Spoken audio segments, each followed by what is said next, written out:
Today's episode of Back to the Roots podcast is brought to you by Albert Lee Seed. Here at Back to the Roots, it is our goal to create connections with organic farmers across the country. Now we'd like to connect you with a leading provider of organic and non-GMO farm seed in Albert Lee Seed. Cover crops, forages, small grains, corn, and soybeans.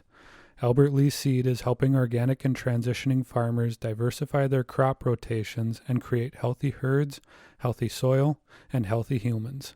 Whether you're looking for organic oats for cover cropping, highly digestible alfalfa, or a 105-day non-GMO corn hybrid, Albert Lee has got you covered.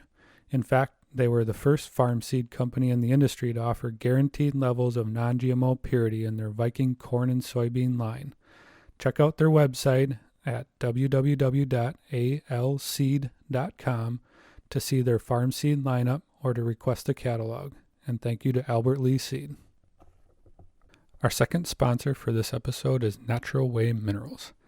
Natural Way Minerals is a leading provider of organic and non-GMO dairy premixes and other natural products such as premium patented probiotics, world-class vitamins, ionic mineral complexes, BioVet products, calcium boluses, fresh cow support, toxin binders, and alternative feeding rations. Natural Way Minerals is committed to helping organic and transitioning farmers achieve higher butterfats, healthier herds, and longevity with innovative feed rations, patented probiotics, and highly available ionic minerals. If you are looking to harmonize with nature and increase the bottom line in your dairy herd, then Natural Way Minerals is the place to start. To learn more, visit naturalwayminerals.com or call 330-600-7120. And thank you to Natural Way Minerals.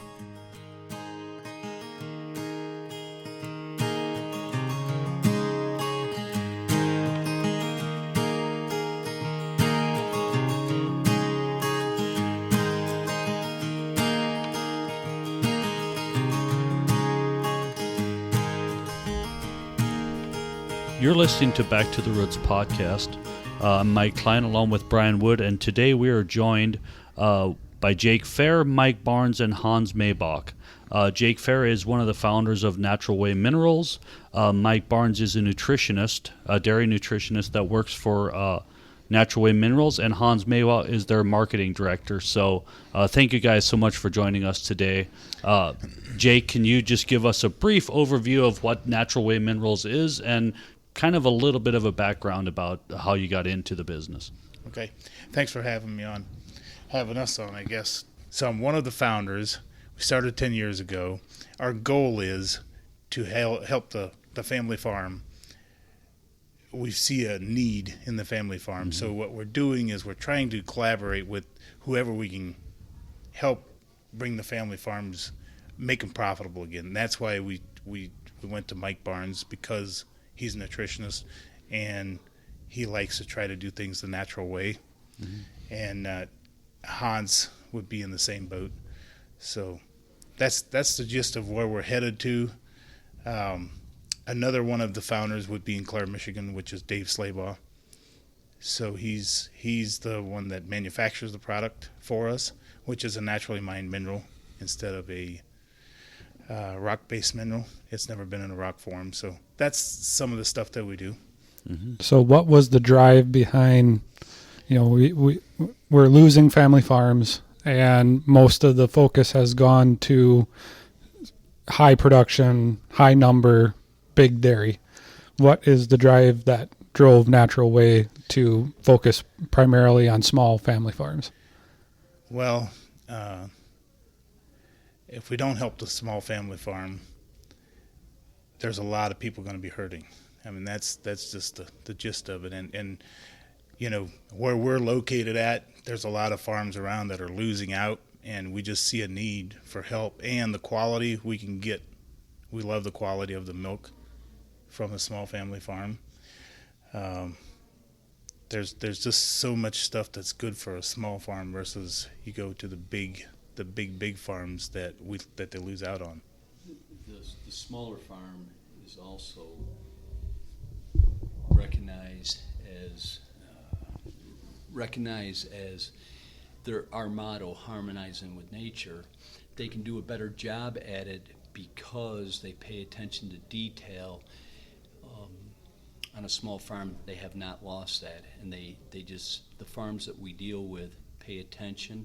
They're really very willing to adapt to new ideas. May it be no GMOs, may it be producing a product that's organic, vegetables, crops for their cows, and for the consumer. So small farms are very appealing, and they're not going anywhere because there is a need, and they have created that themselves by paying attention, which is really cool in today's world. So, Mike, what brought you into the fold? I met you about, what was it, a couple months ago, Yeah, 3 months ago or something so? like that. Was really intrigued with a couple conversations we had that day, and I talked to Brian, and that's why we wanted to bring you guys in, because I think you have a really interesting backstory. No, Mike, it was the money. Oh, okay. It's the money, huh? I love the honesty. No, I'm an independent nutritionist. I consult for the boys there at Natural Way. I believe in what they're doing, harmonizing with nature. Originally, I come from this area. I live in Worcester, Ohio. Over the years, I made my way down to the Southwest to start working with a number of large dairies. I have a partner there, Mac. He lives in Texas, so it's just kind of a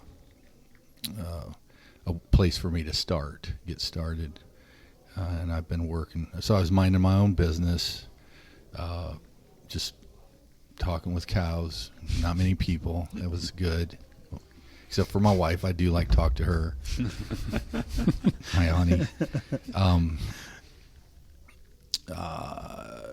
It went along like that for a number of years. I'm trying to think. I had come up to do some. I was invited to do some nutritional conferences, speak at some conferences, and the diet that we're doing lends itself to be able to go 100% non-GMO. All the feedstuffs that we use in our diet, it's possible to do a 100% non-GMO diet. And while I was speaking at one of the conferences, I was approached by a man that owned, I guess, the biggest fruit and vegetable distributorship on the East Coast. And he was interested in expanding his business into milk, non-GMO milk, because he lived in Pennsylvania and all of his friends were dairy farmers. So he wanted to help them out because they were struggling. And he had contacts with all the big box retailers on the East Coast. And so he approached me and said, what you're doing down there would really lend itself to what we're trying to do up here. Would you be available to come up and consult for the dairymen in our area to put together a diet? And he would take their product to the East Coast. And I agreed. Unfortunately, right as we were getting started, he was killed in a tragic accident. And we kind of thought that was it, and I was just going to go back to the Southwest and disappear again. But during that period of time, he had contacts with a large nonprofit organization in Washington that was interested in non-GMO, hooking up non-GMO producers with non-GMO retailers. And they were working with the big retailers all across the country. And so I started working with them and working with these retailers. And so one of my jobs became to procure milk for this project, non-GMO milk. Not to interrupt, but you were actually working with the retailers as well as you were procuring milk directly for the retailer, or were you procuring milk for? We were procuring like dairy? farms that could produce 100% non-GMO milk for them to process and to put to the public. So yeah, we were in a lot of boardrooms and a lot of big people, and I had a partner at that time who is a whiz at harvesting milking equipment, and his name is Jeff. He wanted me to say, something about him. Chosen Acres Dairy. So there I got that in, Jeff. Wonderful, wonderful man, wonderful family. Our focus was not only non-GMO, but high quality, low somatic milk. So these farms were going to be set up to do non-GMO and very high quality milk. And we did that. We went around, gathered up these farms. What I was focused on at that time was, to me, it made sense, since most of all the small dairies that we were seeing were already non-GMO. They had never bought into, doing anything other than that anyway. So I thought it would be key to us in our efforts to save small dairy, small agriculture. It was kind of the big plan for me. I was doing something I loved for somebody that I loved, for somebody that I wanted to survive, and that's what we were doing. Unfortunately, the price of milk where it was didn't lend itself to where the retailers, they could buy it pretty cheap, and for the small agriculture, small families to survive, I needed more per hundredweight, to do that. And things kind of broke down, as far as what I wanted them to be paid for this quality, great milk that the public wanted. We couldn't arrive at, getting them what they needed. So, because of the scale of the small farm, you needed a higher price per hundredweight. I had to, the way they survive is today they get another job in town, and the kids are left to keep things going. But we needed producers that could spend doing what they loved, which was farming, and not having a job in town, because good cow care comes from people that are there all day, who actually care about the cow. Exactly. So good cow care comes from people who are around the cows, right? Exactly. So, and so we were kind of, stuck there. During that period, in help, I was doing, putting on meetings for producer meetings, inviting them to come, and we'd talk about it, and that was how I was procuring farms, but it was going pretty slow. And at one of those meetings, I ran into Jake and his cohort, Titus, who said, told me about their company and what they were doing. Would I be interested in consulting for them, too? And I said, well, we'll trade. You help me procure farms, because most of their dairies were non-GMO, and I would do some consulting work on the side, and kind of, you scratch your back, I'll scratch mine. And that's how I met Natural Way. I wasn't, enamored with their products or anything. I didn't know anything about them. And I'm a skeptical guy. Very skeptical guy. So it took me a while to warm up to, what their product line and things like that. But as I worked with them for as time went on, I got more comfortable, and I saw, some pretty amazing results, and so I, the proof is in the pudding. I started working more and more with them, and that's where we're at today. Mm-mm.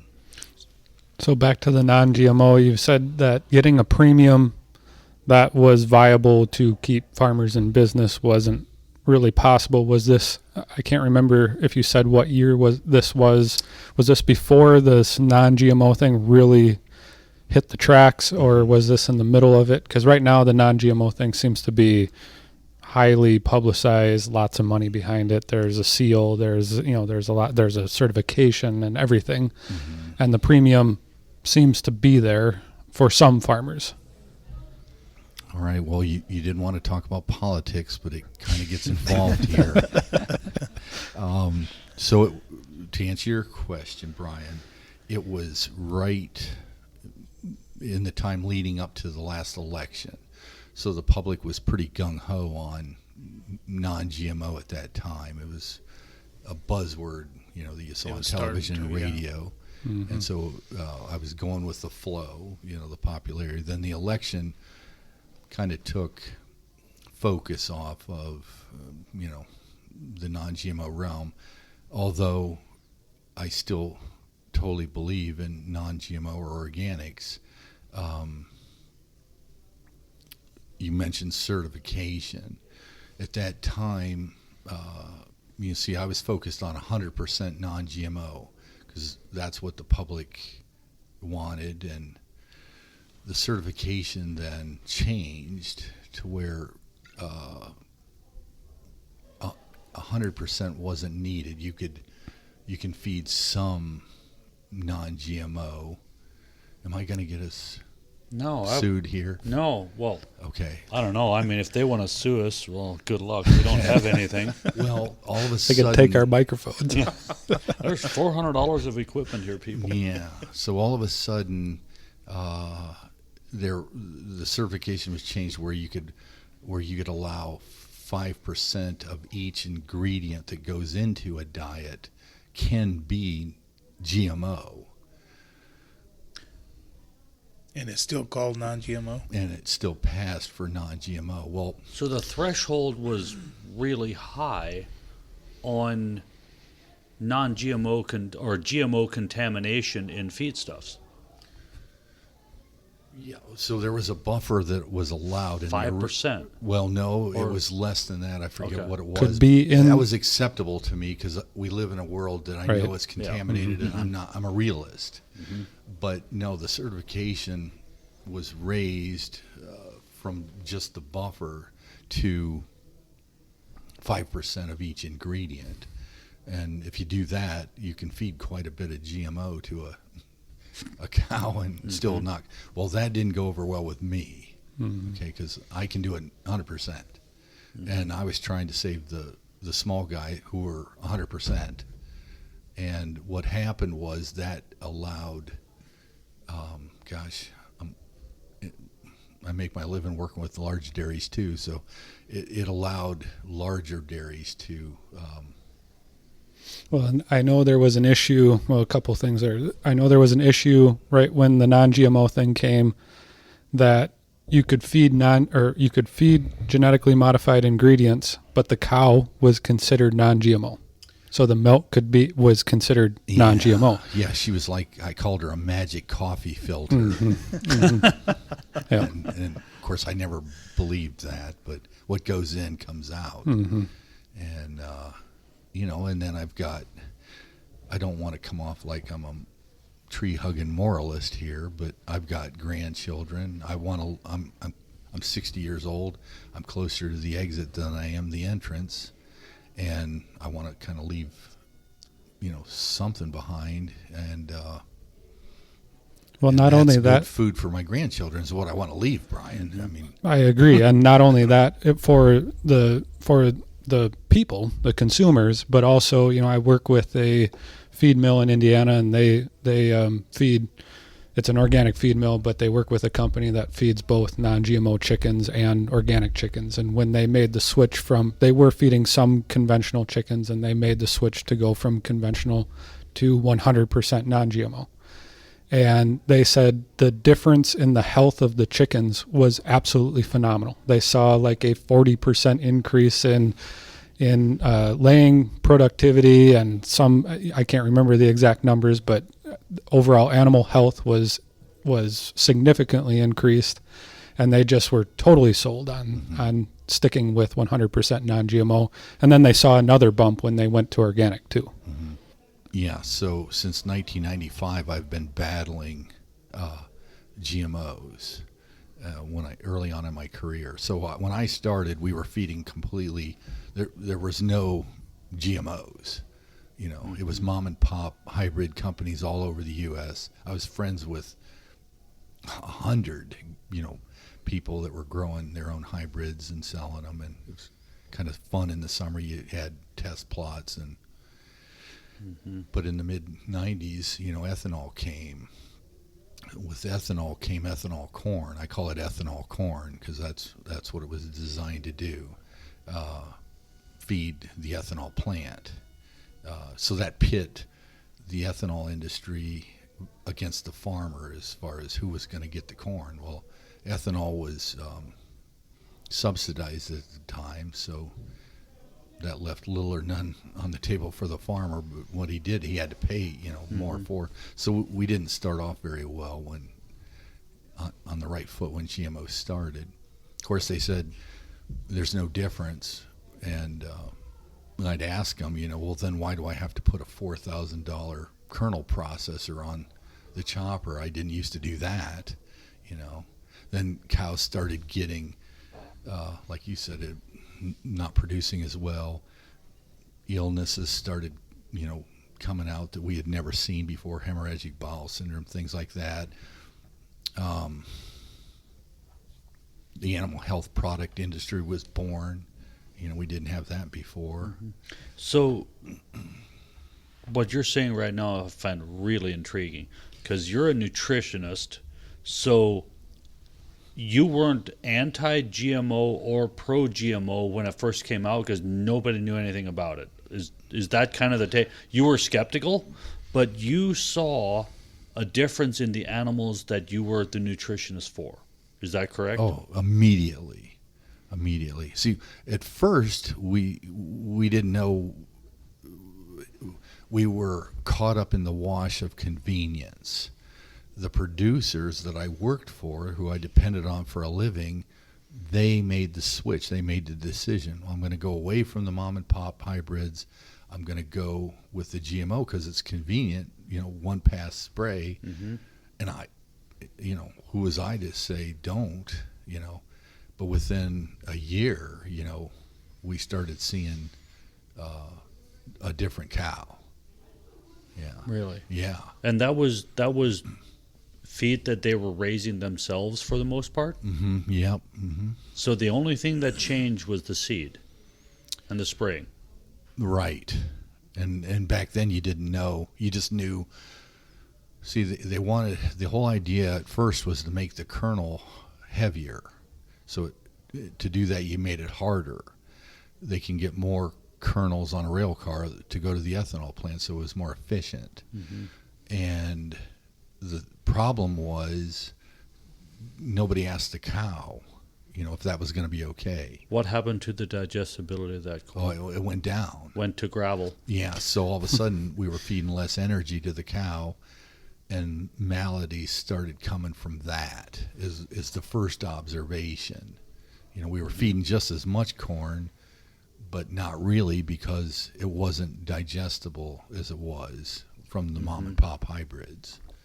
And so once you saw that happening, did you encourage the farmers to go away from the GMOs because of the problems you were seeing in their herds?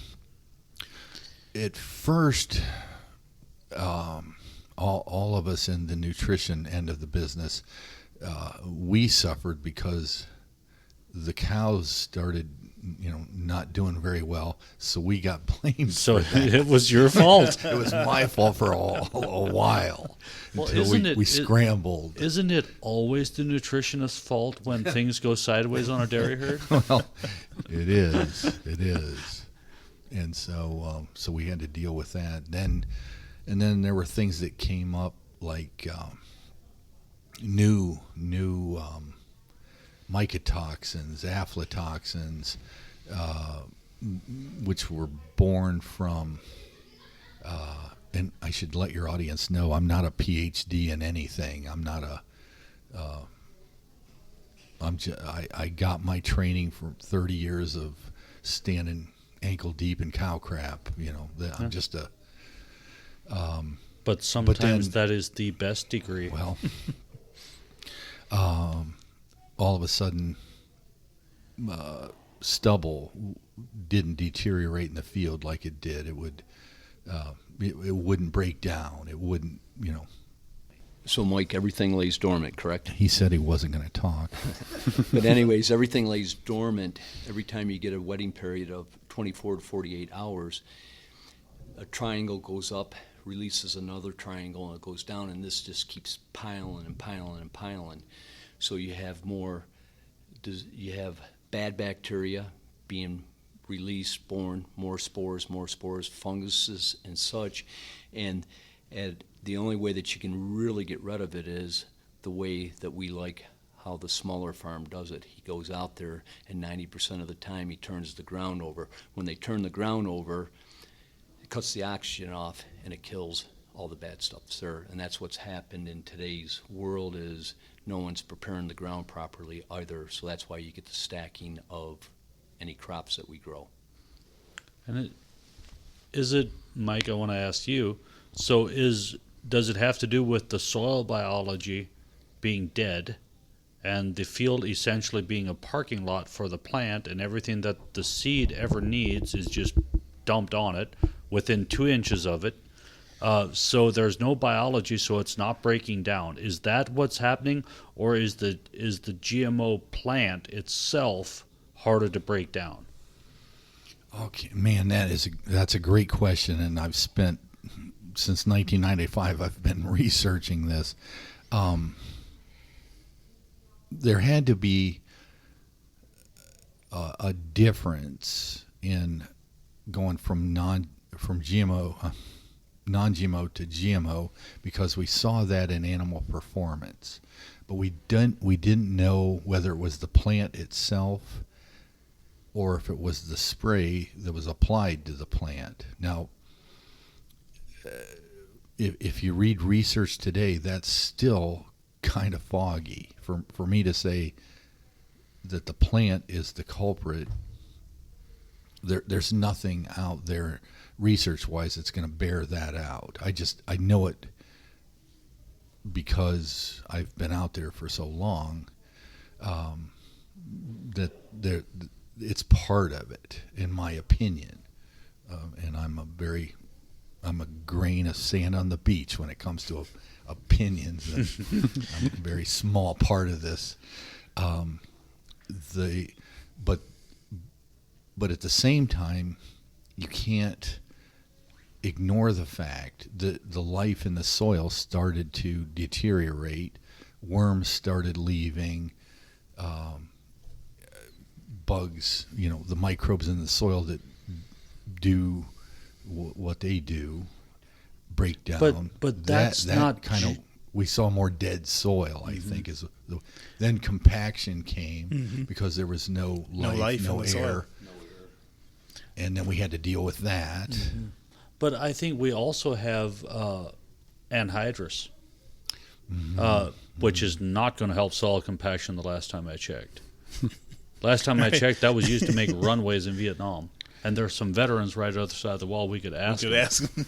Because it hardens the soil. So I think am I wrong in saying that there were a lot of factors happening with agriculture when GMOs came in? It was just another piece of the puzzle that has kind of led to the degradation of our soil structure?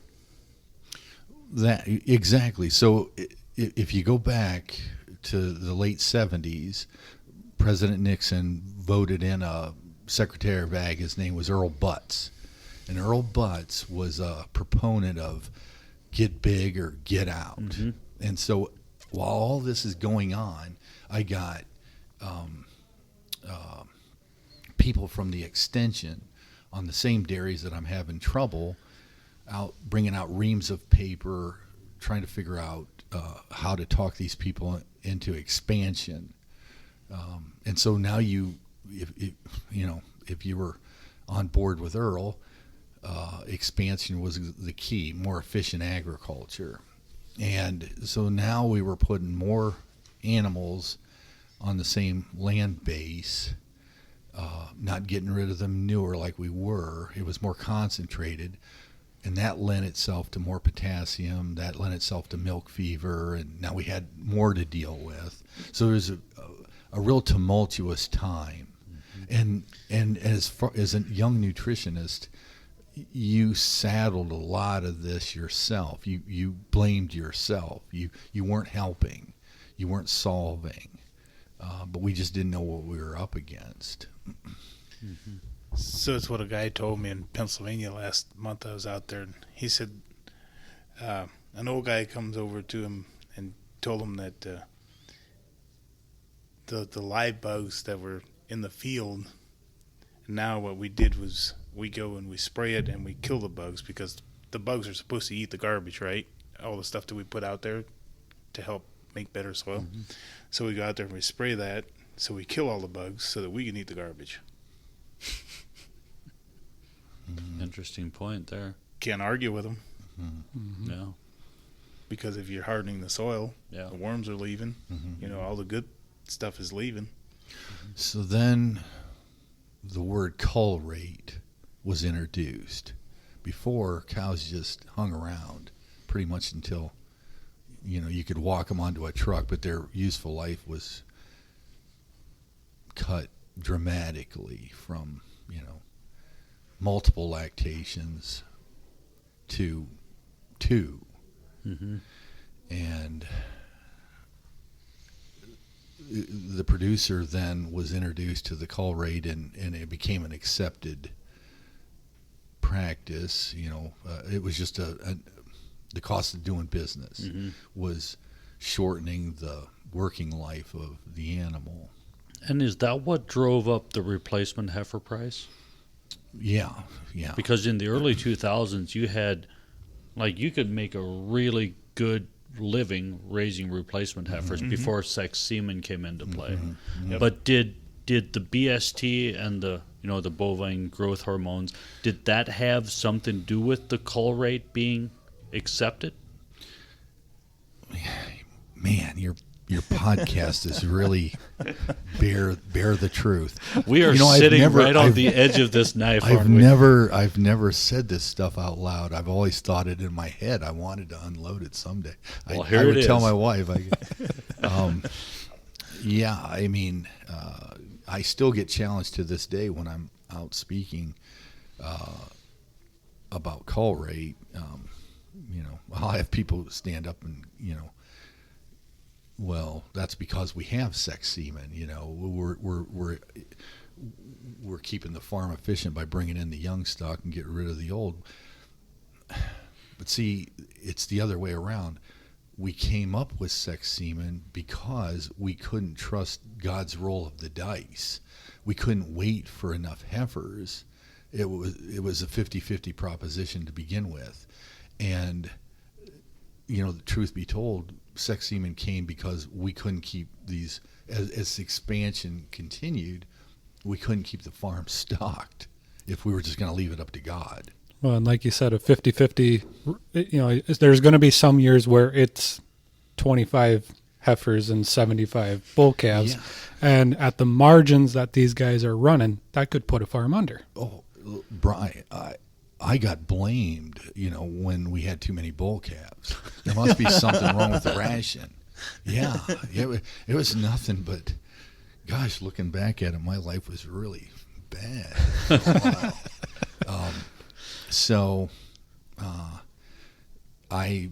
We went like that for a while, and I was in charge of there was a mill, a really good mill, with a really good staff that the staff had left to go elsewhere to practice, and the mill was kind of falling into a place where it wasn't doing well economically. So I was brought in to save this mill, and I would only do it if I could.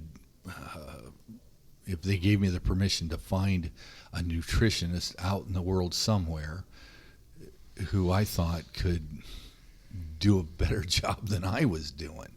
Is there somebody out there that can feed these cows for good production, good health?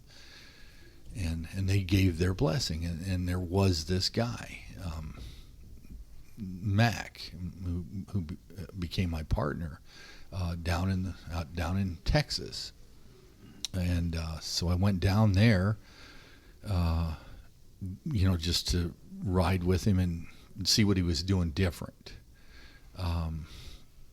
And he was doing everything completely different from conventional wisdom. And during all of this tumultuousness, his herds were doing really well. They were really profitable, and I was just taken with him and his methods. And so basically what he works with is 3 ingredients: corn, soy, and grass. Very simple ration, and he had some of the biggest herds in the country at the time, and profitability was good because these owners, most of them were Dutch, were real sharp pencil guys. They wanted nothing but good health because they saw the value in a cow that lasted more than a lactation and a half. An older cow milks more and is profitable because she's paid for. So they were looking at longevity. Longevity is still to this day is key. But it's kind of a lost stat, isn't it? Mm-hmm. Yes, and it is. You mentioned that Mac liked soy, corn, and grass. Mm-hmm. So I'm going to throw a fastball right down the middle for you. Mm-hmm. Well, where does alfalfa come into play? Okay. Well, see, now... Brian, by the way, just to preface this, he does not like alfalfa. I've heard. To quote Mac, at this point if he was here given this, he would say, alfalfa is poisonous to cows. and there's a reason for that, and it logical. Hopefully it makes sense to you guys when we talk about it. But yeah, that's I think it took him years. There were 2 ingredients in Texas that was really hard to get producers to stop feeding. One was alfalfa, and one was cottonseed. Those 2 were kind of bugaboos for him, and so I ended up, working right alongside him. Then I'd bring what I learned back up to Ohio and work with this mill. And actually, at one point, we were railing some of those ingredients up here. He was using roasted corn and pop Milo at the time, and we were using that in Ohio. Back then, freight charges were next to nothing, so you could pull that off. So I was trying to do exactly what I was learning in Texas here in Ohio, which we did for a number of years, and it worked really good. We use the same principles to this day, but there's no pop Milo in Ohio, and roasting corn is kind of out of the thing, but we use a version of his methods here. So were there certain grasses that he liked? Mm-hmm. Was he talking baling these grasses, or was this grazing? Baling. Baling. Harvesting. Yeah. Harvesting. Yeah. There's very little grazing because there's no water in Texas. Mm-hmm. And so what's available in Texas is corn silage is grown in Waco. Mm-hmm. And then it's trucked all throughout the state. If you go on Google Earth and you look at an aerial of the Waco area, Yeah, I was just it's there. nothing but crop circles. Yeah, I was just there a week ago. We were Okay. checking out the corn crop. It's about ready to come off. And you said it was the best crop. Best crop I've seen in years. Really? Whoa, the corn crop is ready to come Yeah, along. yeah, they're ahead of us, and Just a tad. Most of it isn't planted here. they got a lot of rain this year, which most of Texas did too. So grass, so you're kind of penned up with the kind of grasses that grow in Texas, which up here we would consider barbed wire, but you can make it work. So there was a lot of. But that's all on irrigated ground where even the grasses and everything? Waco's not irrigated. Oh, They it's depend on rain, but Okay. up farther in the state for grasses and triticales, things that they're growing, sorghum, that's irrigated. Okay. So that is in addition to the corn silage. So basically, the diet you see down there is corn silage, grass, corn, and soy. And I want to get back. I don't want to forget the alfalfa here and the reasoning why. All right. So the key to longevity is energy. Okay. There's no secrets here, Brian. I'm telling you everything that we do, everything that I know up to this point, 30 years. So the key is energy. Never let the cow be energy deficient. Now, right after freshening, she's going to be a little bit, but not near as much as we see normally up here. So we feed a lot of corn. To feed a lot of corn, what we learned, and this took a while, in my early years, we were feeding a lot of corn, but we weren't feeding much protein when I started in the business.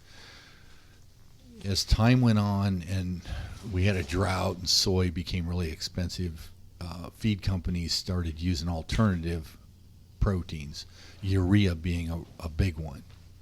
And that's when a lot of the crap hit the fan. And at that time we didn't know. But soluble nitrogen and a lot of soluble carbohydrate, they don't mesh well together, they explode. And so twists, bad feet and legs, all this was a learning process, Unfortunately, both the cow and the producer had to suffer through it with us. But so one of the big keys that we've learned over the years is it's not carbohydrates that kill cows or make their feet and legs go bad. It's the protein that you feed with the cow that kills the cow. And the number one enemy for a cow anywhere in the United States is ammonia. Ammonia is where we're at today. We over-protein everything. Humans eat too much. Cows eat too much.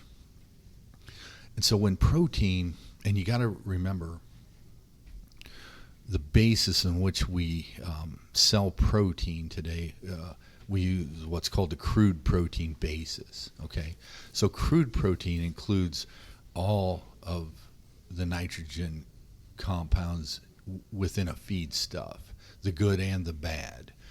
The good being the amino acid part of the protein, and the bad being the ammonia part, if you will. You're going to get a lot of calls from experts from all over the country saying, "Well, that idiot, what is he talking about?"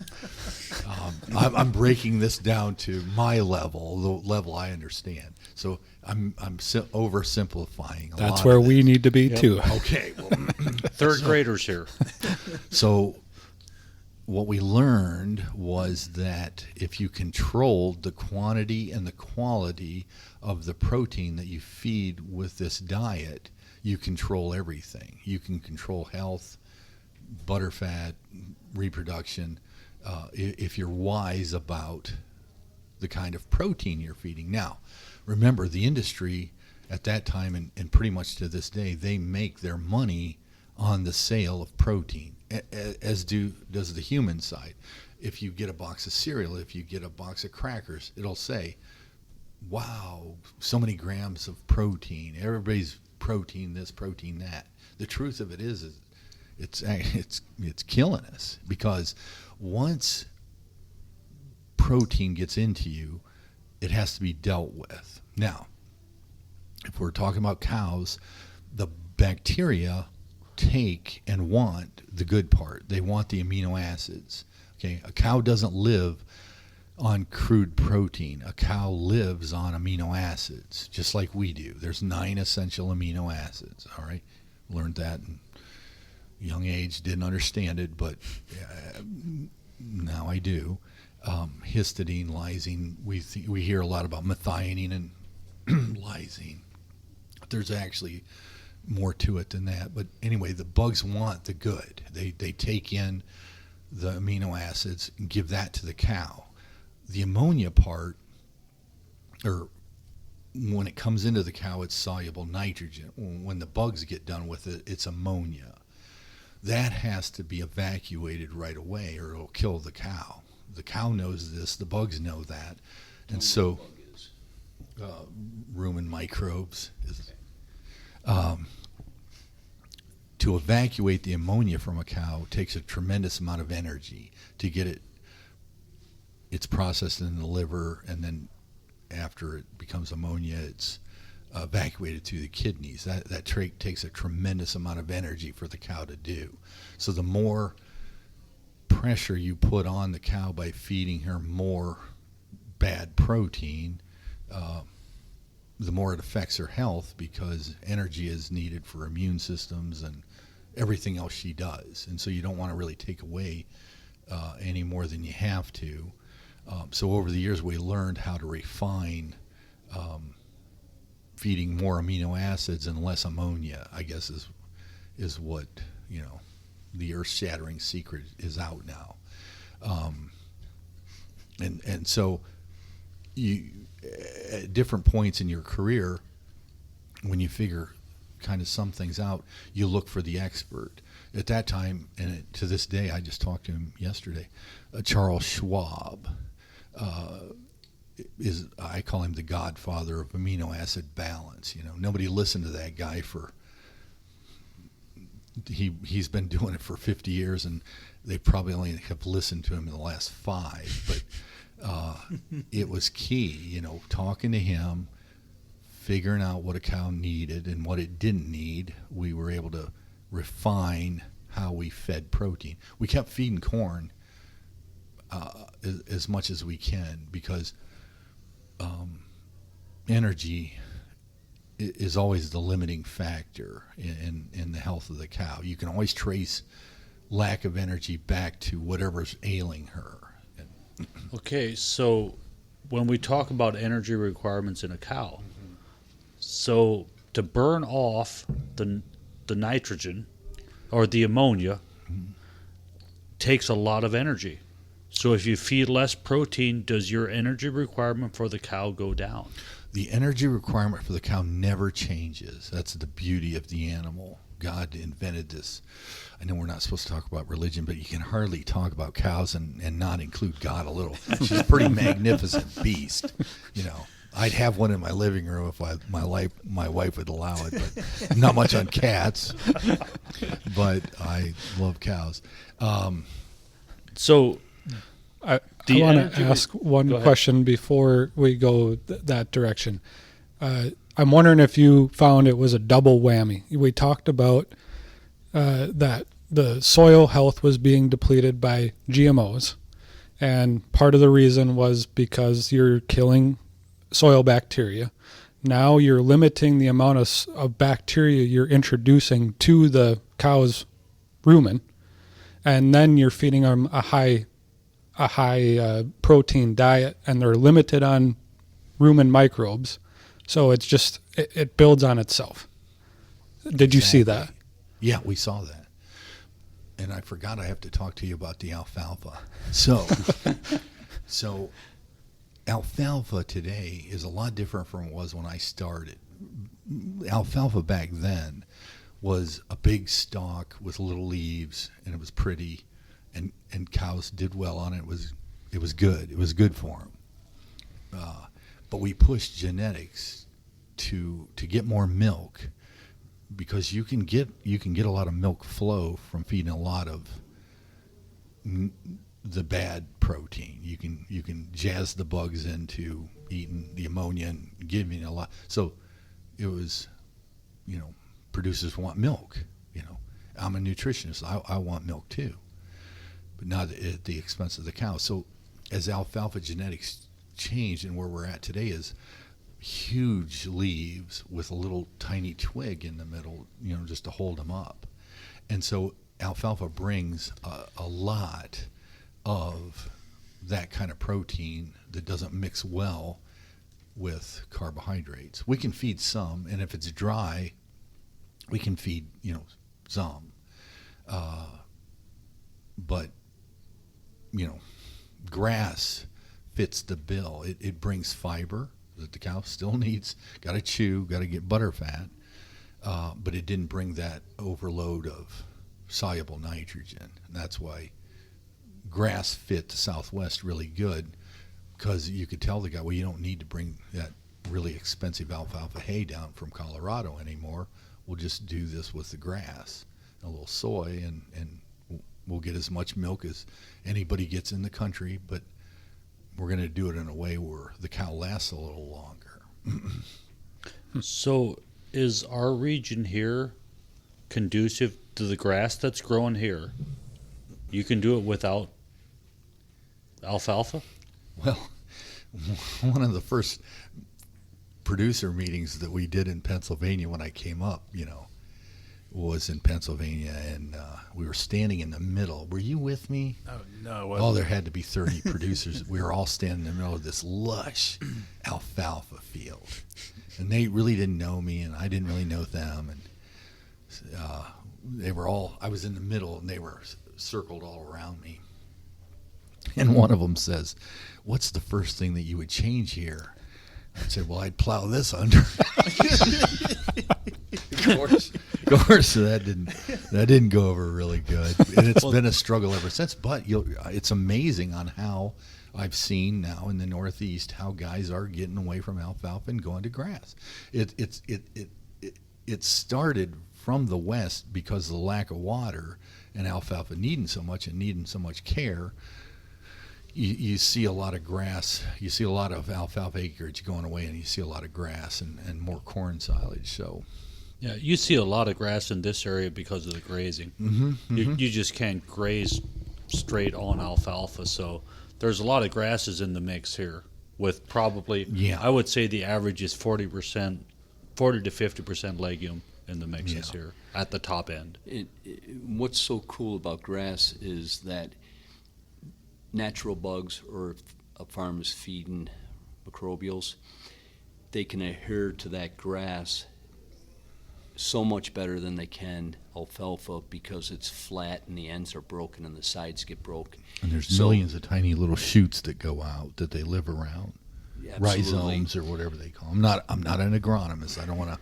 But nevertheless, with the corn and grass, you're going to see fast results. It's like keep throwing wood into a furnace. It's going to keep everything just with good ruminant bugs.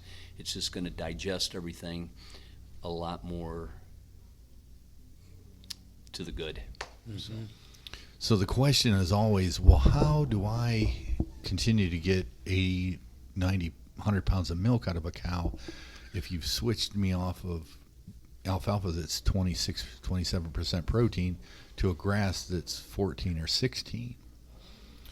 And so I'm going to give you another amazing fact. Okay, you're the first, maybe not the first, but you're about to hear part of why this thing works. I've got my pen ready. All right, you write this down, Mr. Organic Valley.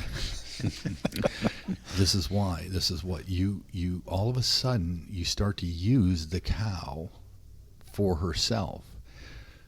If you do this thing right, the cow becomes an amazing factory of making her own protein. Okay? If you balance the carbohydrate along with a good quality protein, the cow, the biomass will start to bloom. These bacteria grow at a faster rate, And as they are consuming the feed that you're feeding them, they become engorged with amino acids and carbohydrate and minerals, and you make more of them. The cow, and they call it microbial protein. Microbial protein because it's about 60% protein. If you took these bugs out of the room and dry them up, with some crazy scientists did, they're really about 60% protein, but they're really balanced well in amino acids. It's like a perfect protein for a cow, and the cow will make the difference up herself. The beauty in that is it's a quality of protein that you couldn't buy because you can't find it, and you couldn't afford it if you could, and it's free. So not only does the cow come in and make her own protein, but she saves the farmer a bunch on his feed bill because you don't have to buy as much. Are you going to tell them where it comes from? What? Dying and pooping. Yeah. So the bacteria, they live about 17 minutes, and they pass away. If you've done this right, they pass away as a pure protein. They float off out of the rumen into the hind gut, where the cow takes them up and uses them herself. So it's harmonizing with nature. That's a plug for Natural Way in there. But I think that's one thing we're all striving for, is trying to figure out how can we, as farmers and as people who work with farmers, how can we work with nature? How can we get and back still, to nature? Still farm in a profitable way. Yep. Without being detrimental. Now, you're obviously changing the cycle of nature by farming. Yeah. So, I mean, but how can you do it in a way that is the most conducive to the way the natural system works? Which I find really exciting, because you're going against kind of conventional wisdom in feeding cows. Mm-hmm. So I don't know if this is true or not, but you're kind of like the crazy scientist with the mad scientist with cows. Yeah. Well, I mean, you've got a lot of commercial feed companies that depend on the sale of protein. You've got a lot of equipment companies that used to, harvest alfalfa and alfalfa seed people. So you're challenging conventional wisdom, and believe me, they let you know it. So it's been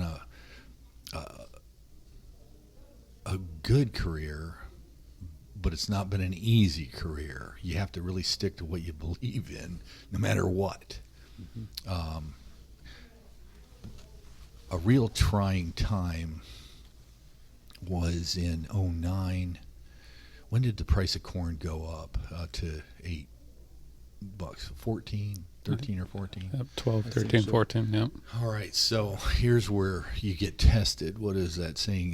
The metal of a man is tested in the flame of adversity. Well, when corn went to $8, $9, the flame of adversity was a fire. I mean, so we started getting calls. What are we going to do? What are we going to replace corn with?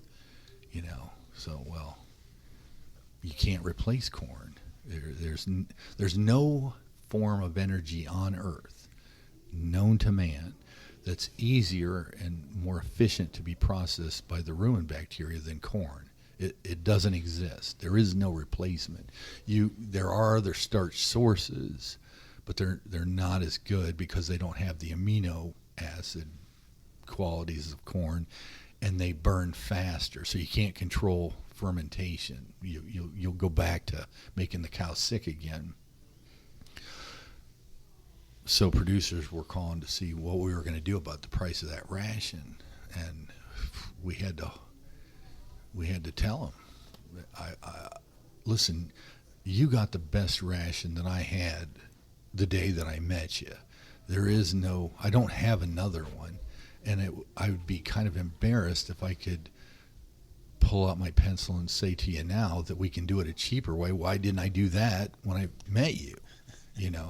So there was there's nothing I can do. And so some of them left. They were going to find somebody else that would do it cheaper. I mean, it is what it is. Now, the price of other forms of carbohydrate were driven up at that time because everybody left corn and tried to find. So, in the end, eventually most of them came back, but it wasn't fun there for a while, losing probably 40% of our customer base. It took a lot of steel, but I don't regret it. I mean, our cows have always, so we pride ourselves on longevity. So we'll average a good percentage of the herd, maybe anywhere from 40 to 60%. They're into their 8th, 9th lactation. Yeah. And we feed corn. So it's hard, the public, because actually our industry was the one that came along and put the black mark on corn, because it was that's what they were blaming for all these problems. We weren't, but and then the public got a hold of that, and they started saying, well, it's bad to feed corn to a cow. Let me tell you, God, we got to talk about him again. She's a fermenter. God didn't expect the cow to live in Illinois or any one place. A cow can live anywhere. It's going to forage. It's going to find things that ferment. There is no good or bad. The cow, you got to let the cow have a vote in all of this. She's going to balance herself. She's going to need so much carbohydrate. She's going to need so much protein, and corn just happens to be a really good carbohydrate, and it works just fine if you feed her correctly. So this seems like a good spot to ask about one of the hot trends in the dairy market right now, which is 100% grass-fed. And how do you work with people like that? In the way that you're talking about corn, it's very much a balancer for you, or I'm not sure what the right word, a key ingredient to the diet. So how do you feel about 100% grass-fed? Brian, the way my phone works, if a grass-fed guy calls, it doesn't answer. No. Life is a balance. The cow needs balanced. So she's got to get more carbohydrate, or at least as much carbohydrate for the bacteria to process the protein that you're giving it. So I get asked this a lot. Let's go back to what does a cow need? You have to ask yourself, what is the primary job of a cow? If we weren't involved, if man wasn't involved. So a primary job is to reproduce, have a calf, keep the calf alive. That's the mother's job, mother's milk. Gosh, you could say this about humans too. So mother's milk is it's survival. It's why we're all here talking today, is mother's milk. A calf, for its survival, requires a certain amino acid profile in the food that it's getting. Okay, a calf requires 9 essential amino acids, as do humans. All right, that's what makes milk good. So you take what the job of the cow, and that's to keep the calf alive.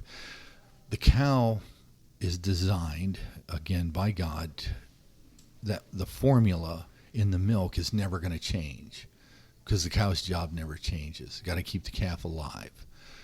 And so if the better I balance her diet to help her do her job, the more efficient she is. And so I'm always, by blending the corn and the soy and the grass, we can come up with an amino acid profile to feed the cow that's very efficient to keep the calf alive. It's logic, okay? So the question then that I pose to producers when I'm doing meetings, mostly to take the monkey off my back, is, let's look at it from that perspective. Let's help her do her job. So the question then is, can I get, if I put her out on a pasture, can she get that amino acid profile from that diet? And the answer today, right now, is no. I've got to supplement an amino acid here and there to help her. She can live, she can keep the calf alive, but how does she do that? Well, what science has taught us is that for her to come up with a formula to do her job on a diet that's deficient in amino acids is she's going to use parts of herself. She's going to take parts of muscle and protein tissue, cannibalize that, so she's sacrificing part of herself to keep her calf alive. That's why moms are so special. They'll do anything. They give a little bit of their life to make sure the survival of the calf. Now, there's work being done by Dr. Schwab and a lot of his colleagues in New Zealand and some of the more grass-based grazing areas where they're looking at, well, how can we come up with a mixture of grasses, or is there a way to supplement so that we can provide the entire amino acid spectrum? I think vegans and vegetarians run into the same thing. If you mix a little quinoa with a little of this and that, can I come up with a diet that I'm not going to starve on? So the world's working in that direction. But right now, if you don't want her to give up parts of herself, people ask me, well, how much? Well, in the first week after freshening, a cow can lose 2.5 pounds a day of protein and muscle. In 6 weeks, they can lose 50 pounds. So,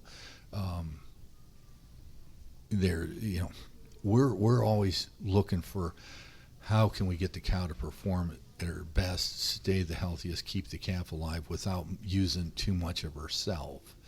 And so, I'm a grain of sand on the beach. To do that, I need a little corn. I need a little energy, to do that. And again, I like grazing, but there is no perfect system. And organic is a very good philosophy, and it's a very good way to live. But there's flaws, just like there is in, I don't have all the answers to the conventional diet, and I don't know if I'd call my diet conventional, but it's doing the job that I want it to do right now, Brian. That is to extend the working life of an animal, to be profitable. I got to keep the dairyman and the small dairyman in business. He's got to be profitable. So I'm always, when I wake up in the morning, it's how do I keep these guys in business? How do I keep the cow healthy? How do I keep the calf alive? It's been geared like that for, most of my career. And keep the vet off the farm. Got to keep that guy out of there. Now, one thing that we do teach, and this is another thing that's going to be controversial, is that we feel that producers need to get back into being total herd managers, and that includes nutrition. So the class I teach is geared toward helping a producer, especially the small producer. Most of the big guys we have in the Southwest do their own diets now. We teach them how, because it's very simple, and we promote that up here. We need the producer to be in charge of that diet, and that means the soil, because the way it works is I want to transfer free energy from the sun into the soil. The soil has to be alive for this thing to pull this thing off. So before we can talk about the health of the cow, I got to go back and talk about the health of the soil. the health of the sun I can't do anything about. The health of the soil. So if I can bring life back to the soil where it can transfer energy and nutrients over to the plant, and I've grown the right plant, and in my case that's grass, and I consider corn a grass. If I can transfer that to the plant and then back into the cow, get her to do her thing, I've just created a closed loop powered by poop. You know, the word sustainability is always a hot button. So I can't imagine if we compared vegan or vegetarian to meat, my diet, sustainability. I can't imagine taking the cow out of the loop and being able to complete that circle. We don't want to do politics, but the cow has kind of taken a bad rap here lately with burps and farts.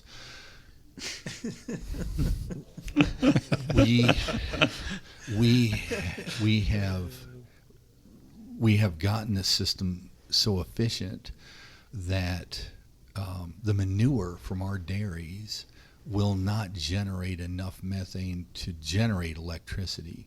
You see all these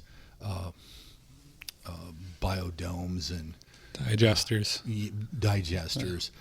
Shouldn't we have asked to solve a problem, of greenhouse gas emission, shouldn't we have asked ourselves, should you be able to make electricity out of manure?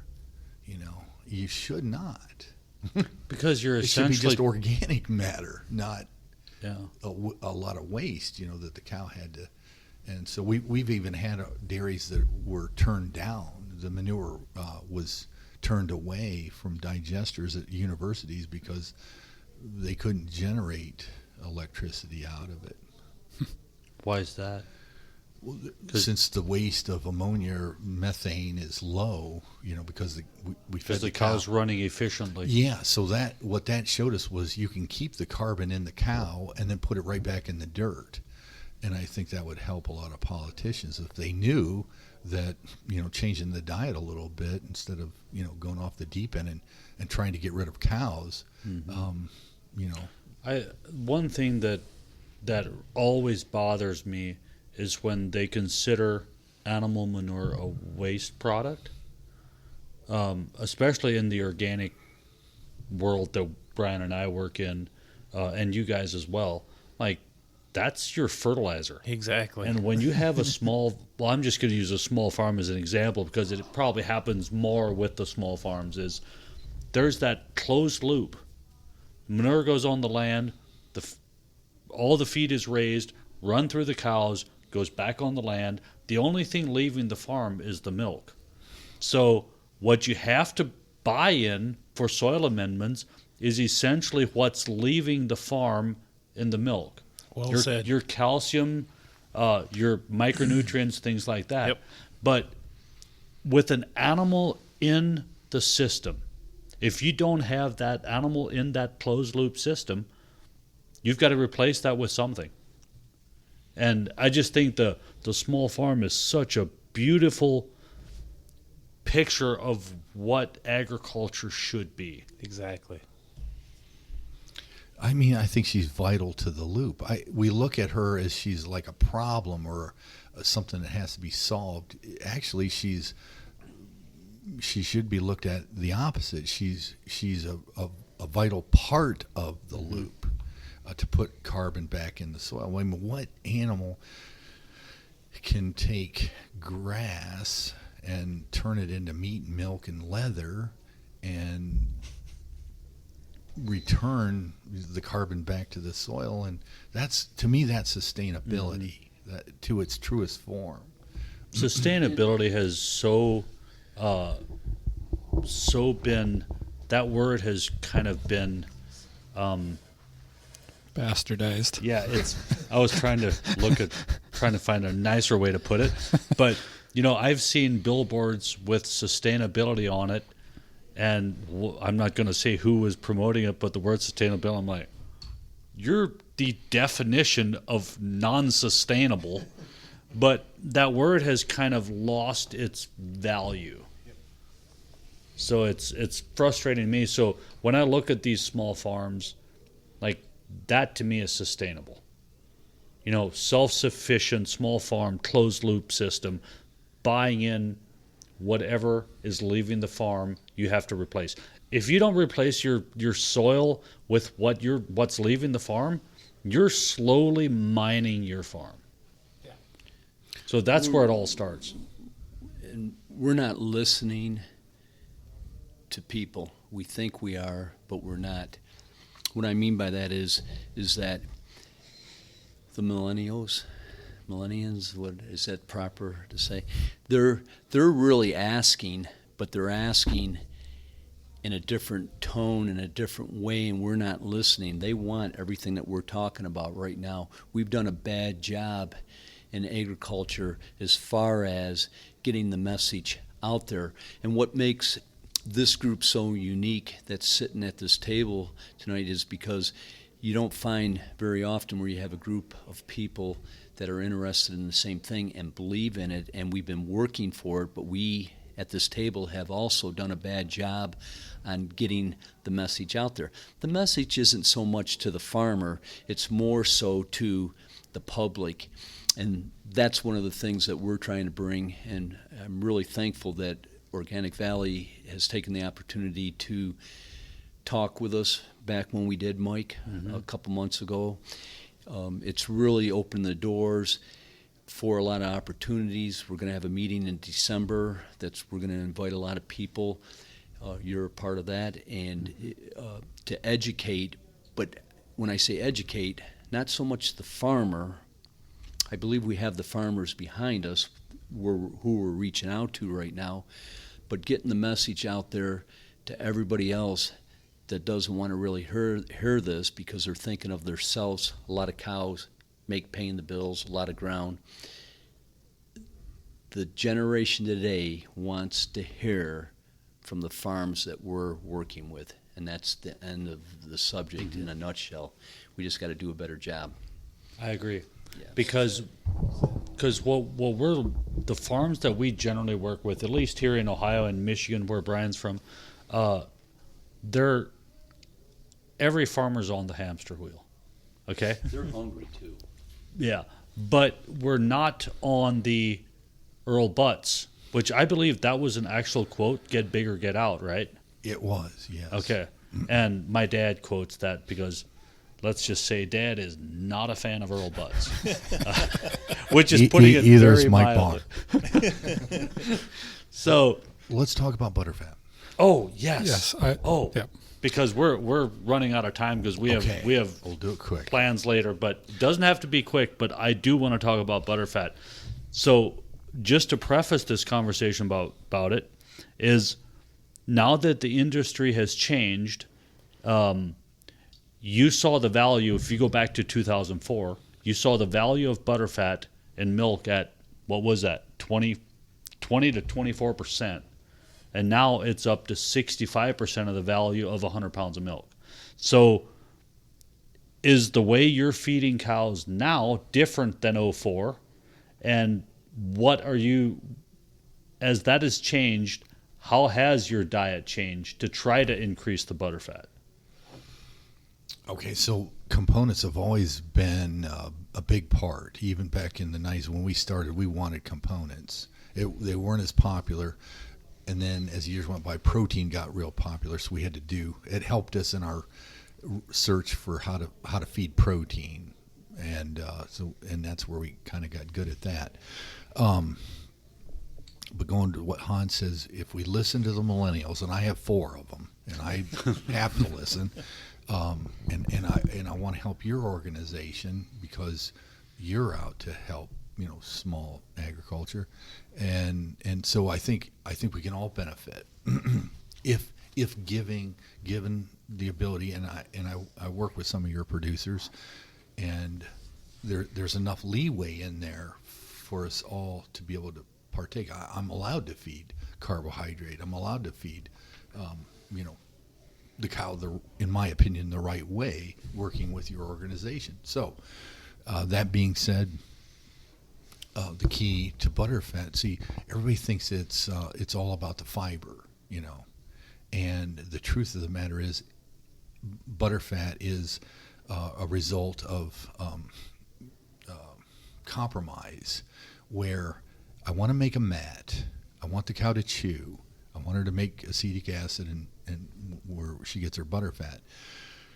But it's not all about the fiber. Energy is also a part of the equation. So our Holsteins will milk 4% butterfat all year round. They should be at 4 in the summer, maybe 4.3 in the winter. Protein should always be 3.2.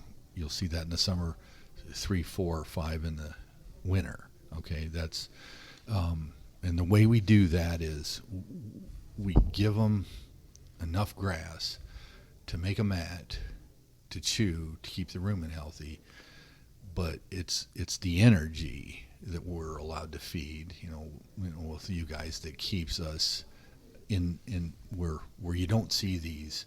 When I first started going to Pennsylvania, I think Jake remembers, it was just a given that they were going to go down to 3.2 in the summer. Well, we never heard of that in the Southwest, and it's 110 degrees for a month, at a time, and those producers would never allow us to, that's a lot of money. So the diet itself, keep in mind, I can feed a lot of energy because I've got a handle on how I'm feeding protein.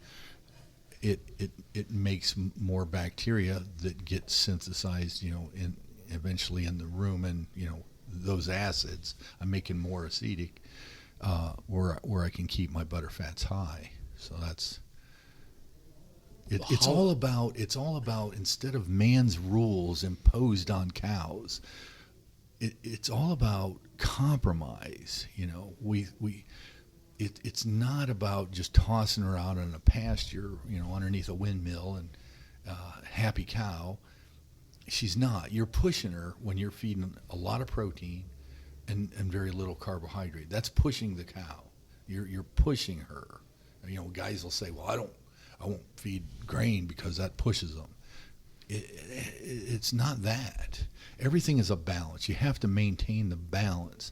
Even the bacteria they live in a balance. A little bit of energy, a little bit of protein. It's all about us coming to a compromise on trying to get rid of all these stigmas and rules, and let's ask the cow what she wants. Let's let her vote. Okay, and I think our diet lends itself to letting the cow have more of a opportunity to feed herself, balance herself. And so the butterfats that we get are just it's real, it's not rocket science. It's providing enough carbohydrate, for her to do what we want her to do in the end. And the millennials they have a big vote in this. I think they want to know that their food doesn't come from Peru, that it comes maybe 4 or 5 miles away from farmer X. And they want to get to know that guy. And they have every right to know where their food's coming from and how those animals are being treated. But I think Earl Butz took that away from us, Mike. I think Earl Butz said, make as much as you can, doesn't matter what it is, send it to one place and we'll distribute it. But I grew up in a time where there was a lot of distributors, a lot of farms, and you knew most of them. Mm-hmm. I knew the butcher, the baker, the dairyman. That I think the public wants to go back to that, mm-hmm. and I think we can. During World War II, 50% of the food produced for human use in the United States came from victory gardens. I know we can do it. I know small ag can support us. We talk about feeding the world. Okay, go to a Walmart, go to any grocery store. 80% of the things that you see on the shelves in that store don't come from the United States. We're not even feeding ourselves right now. Okay, don't tell me about feeding the world. We're not even close. We're not even a big player anymore. But I think that's what's so exciting. We're working with the farm that the consumer wants to get to know again. Yep. The millennials want to know the farmer. They want to know where the food's coming from. And the local movement has been very good for the small vegetable grower, the local farmer. Absolutely. Unfortunately, the local movement has been hijacked by the supermarket.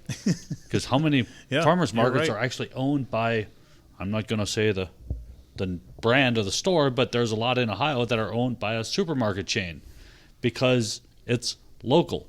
Well, how much of it is actually local? Because as soon as something is trending upward, you're going to have people manipulating the system. That's just a fact of democracy and of a capitalist society. And I know the millennials will reward a producer that produces locally, produces quality, takes care of his animals. There's a market for that, and I preach it every day, and I preach it to small ag. I've done it for a long time, haven't I, Jake? Get together, get your milk quality under control, feed the cow correctly. I don't care if you're organic or you're grass, or just balance that diet, so that she stays healthy and she gets pregnant again, and you can be profitable. You can't go broke on the back of a fresh cow. Love doesn't pay bills. Love does not. Compromise and a willingness to get together and say, what do we need to do, for everybody to get what they want out of this deal? In all agriculture. And I think we'll be a much happier country that way. But it takes compromise. Nobody knows everything. Nobody has all the right answers. But I think we're a little farther down the road than we were. I think there's more silver linings in what's happening with small agriculture than when you look at what's happening in dairy. Just take dairy for example. How many dairy farms are leaving? That's very sad, and it's really disappointing when you read all about it, and you know farmers that are selling their cows. But I think there's a movement that is a lot more positive than most people understand because of the millennials. Absolutely. They want to get back to Basics. They're a little bit idealistic, and I think that's a good thing. Kids, Mike Klein said that, not me. I have 4. They're extremely idealistic. I will say that and own it. So, well, I think we're about out of time here. I just, Jake, I want to give you the opportunity to tell us how we can get in contact with Natural Way Minerals, how people can find your website, so go ahead and... So the website is naturalwayminerals.com, and the phone number's on there, or the phone number is 330-600-7120, and that can be, you can reach all of us on that number. So, and again, we want to encourage the producer to take control of his own herd diet. Okay, he can do it. It's very simple. You can get rid of, a lot of people, that come down the driveway every day to bug you about this, that, and the other thing and pay. But I think it's vital for the producer to do like my father, my grandfather, his father, get back involved in feeding those cows yourself.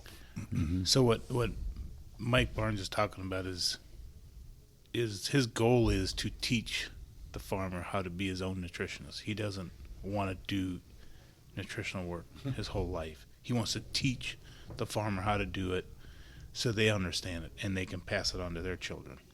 And that's part of, getting back to the roots. It's natural way minerals. It's harmonizing with nature. That's what he wants to do. So that's one of our goals, is to teach the farmer how to do his own nutritional work. And it's like he said, it's basic. It's not that complicated. I think that's really interesting that you're trying to work yourself out of a job. Exactly. I did. Well said. I do. Yep. Mm-hmm. But the farmer is the one that does see the cow every day. Every day. And if he is taught how to do it, I think that could be a very positive thing. So, well, guys, thank you so Mike, much for Brian, being with thank us. you. It was great. Thank Thanks you. for having me. Thank you. We'll find out, I guess.